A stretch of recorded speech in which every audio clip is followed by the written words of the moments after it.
How are you still single? I wanted to answer this question on behalf of all the 50-plus-year-old women who are like me, single, and not really trying to be paired up. It's a question that I get asked a lot. It used to tick me off. I thought it was an implication that it's not normal. Maybe there's something wrong with me. But I know some intentions are good when people ask me that question. I think I would be happier if I was with somebody. Truth be told, I'm pretty happy with my life as is. I ran across this video by Matthew McConaughey, and it really summed up how I feel. He said there was a point in his life where he was searching everywhere for the one. Every woman he came across, he asked himself, is this the one? And one day he decided he was going to accept whatever outcome would be. Shortly thereafter, he met his wife. And that's kind of where I'm at. I like my life. Sure, sometimes would it be great to have a partner, but I've accepted what is right now. I'm not forcing or chasing, because what is meant to be for me will be. Greetings and salutations, my brothers. Welcome to the ministry. On today's episode, we are taking a look at more cringe posted by single women in their 50s. As society shifts from embracing logic to encouraging emotional impulsivity, we are witnessing a massive epidemic of women who are deciding to initiate divorces from their long-term spouses. They really have no legitimate reason to do so. But they're told by a massive horde of morons on social media, mainstream news, and television that divorce will always be a wise course of action. They'll use vague terms like healing journey, finding your most authentic self, or having a chance to be happy. Meaningless phrases that, for some reason, mean the world to these women, who foolishly file the paperwork to end their lifelong commitment. And the end result is what you see before you. A mess of aged-out women who can't understand that they threw the baby out with the bathwater, and it's not coming back. But before we continue with today's video, if you haven't already, we kindly invite you to subscribe to the Ministry of Masculinity. There is a question that many men are pondering right now. Is the world doomed? Is society so broken that it's time to just let everything crumble? Though it is a distinct possibility, men everywhere must start asking themselves a different question. What do I need to do to overcome this?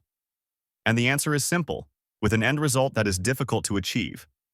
Men must begin to embrace their masculinity, put their petty squabbles to rest, and work tirelessly to become the best possible versions of themselves. Men must start putting in the time to make this happen. Our time is now, my brothers. Now on to today's video. Hi everyone, how are ya?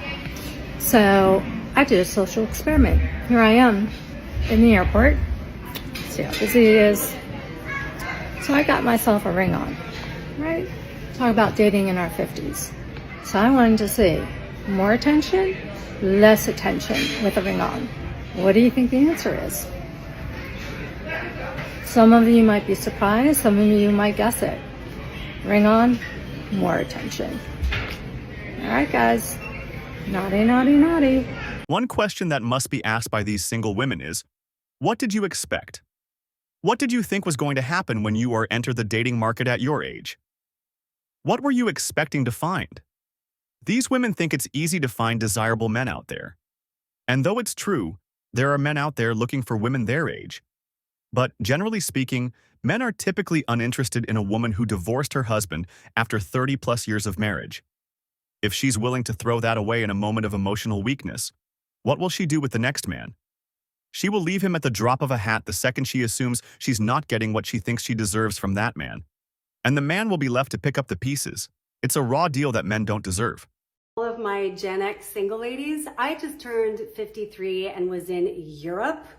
I've been single for years. I can't get arrested in the United States. I haven't had a date and I can't even tell you how long. It's just weird how we're obsessed with age, and at 53, it's like I'm invisible. Not in Europe. Whatever you do, if you are a single woman over the age of 50, get your butts to Europe. Go anywhere in Europe. I was in Copenhagen, I was in Paris, I was in Milan, Italy. Oh my God.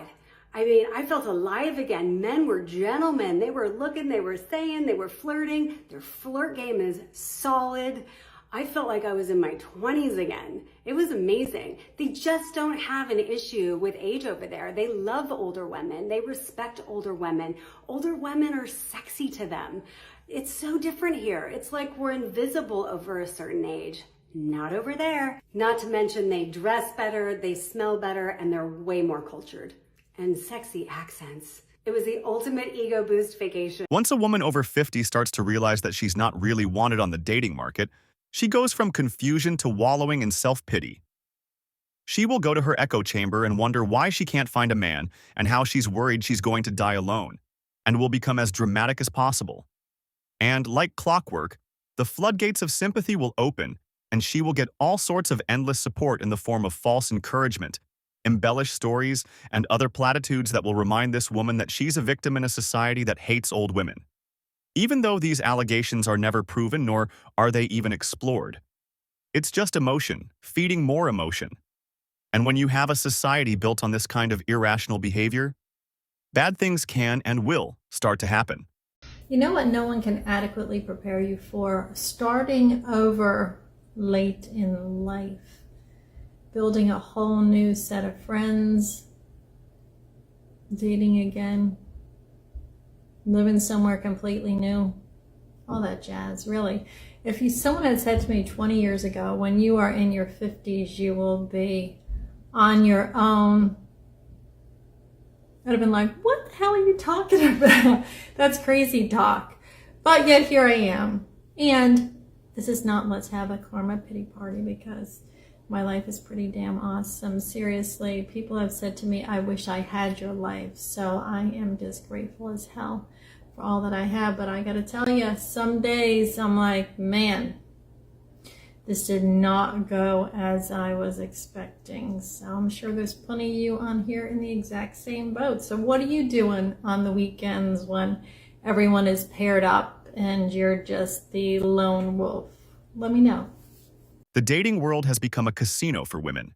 They walk in and are encouraged to play the games to win the big jackpots. And they may start off winning right away. But over time, they keep losing more and more. But they keep gambling and doubling down on their strategies, convinced that this time the bet will be different. And then they act shocked when they continue to lose. Even if they find a good guy, she finds a way to sabotage things because she is so set in her ways. And that leads her back to the machines, endlessly swiping and coming up short. And all of this could have been avoided if she just cashed out after winning. But she can't do that. She has been convinced that the bigger win is just around the corner. But it isn't. She forgot the golden rule. The house always wins. And that's going to do it for today's video, my brothers. If you found yourself enjoying this content, then we hope we have earned your subscription to the Ministry of Masculinity. Be sure to like this video and share with as many of our fellow brothers as you can as well. Thank you for watching, and we will see you on the next episode of the Ministry of Masculinity.